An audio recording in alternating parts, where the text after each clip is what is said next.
अब हम इसका एक पार्ट नंबर जो है वो यहाँ पे पार्ट नंबर 7 उसको सॉल्व करते हैं और देखते हैं हमारा एक्सप्रेशन क्या आएगा।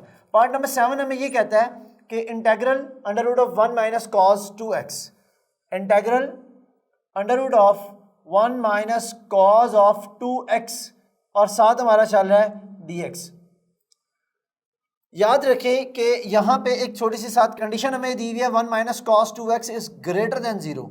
सिर्फ उस ग्रेटर देन 0 होने का मतलब ये है कि कहीं पे इसकी टर्म्स को कोई नेगेटिव कंसीडर ना करे, क्योंकि अगर अंडर रूट के अंदर नेगेटिव आएगा और वो फिर कम्प्लेक्स पार्ट में चला जाएगा या कम्प्लेक्स एनालिसिस में चल जाएगा, तो हम उसकी बात नहीं कर रहे। तो ये सिर्फ हमें जस्ट इन्फॉर्मेशन दी हुई है। ज़रूरी बात यह है कि अब आप यहाँ पे देखें कि यहाँ पे 1 माइनस कॉस 2x और 1 माइनस कॉस 2x का जब हम इंटेग्रल करेंगे और उसके ऊपर अंडर रूट भी है। एक फार्मूला आपको मैं याद करवाता हूँ। हमारे पास एक फार्मूला था जिसको हमने याद किया था from single angle to double angle.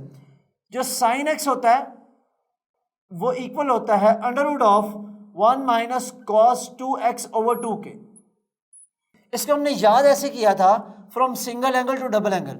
अब आप देखिए कि अगर आप यहाँ से किसी तरीके से वैल्यू निकाल लें 1 माइनस कॉस 2x की अंडर रूट की, तो हमारे पास क्या एक्सप्रेशन आएगा, sine x as it is equal to, आप न्यूमरेटर का अंडर रूट सेपरेट करवा लें 1 minus cos 2x over denominator का जो है वो अंडर रूट आप सेपरेट करवा लें। तो देखिए हमारे पास अगर हम यहाँ से न्यूमरेटर की वैल्यू निकाल लें तो under root 1 minus cos 2x की वैल्यू क्या आती है, वो आती है sine of x into under root 2। यानी कि इस चीज़ की जगह पर हम ये एक्सप्रेशन लिख सकते हैं। तो अब आप देखिए कि हमारे पास क्वेश्चन में क्या है, under root of 1 minus cos 2x, और इसकी जगह पर हम लिख सकते हैं integral under root of 2 into sine of x and dx।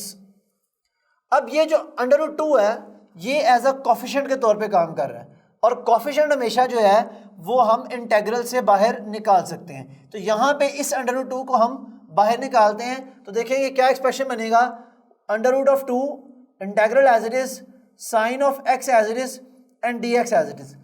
एक ज़रूरी बात यहाँ पे कि साइन ऑफ x का जो इंटेग्रल होता है वो होता है माइनस कॉस ऑफ x।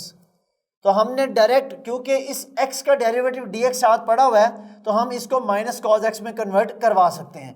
तो इस साइन x की जगह पर under root 2 as it is into इसकी जगह पर मैं लिख सकता हूँ minus cos of x plus c। अब आप फर्दर वर्किंग कर लें तो इसको लिख सकते हैं minus under root 2 cos of x plus c। और c की कब आता है, जैसे ही इंटेग्रल का साइन एलिमिनेट होता है, ख़त्म होता है, तो उसी टाइम आपने कॉन्सेप्ट ऑफ इंटीग्रेशन c यहाँ पे अप्लाई करवा देना है, और यही हमारा रिक्वायर्ड सोल्यूशन है।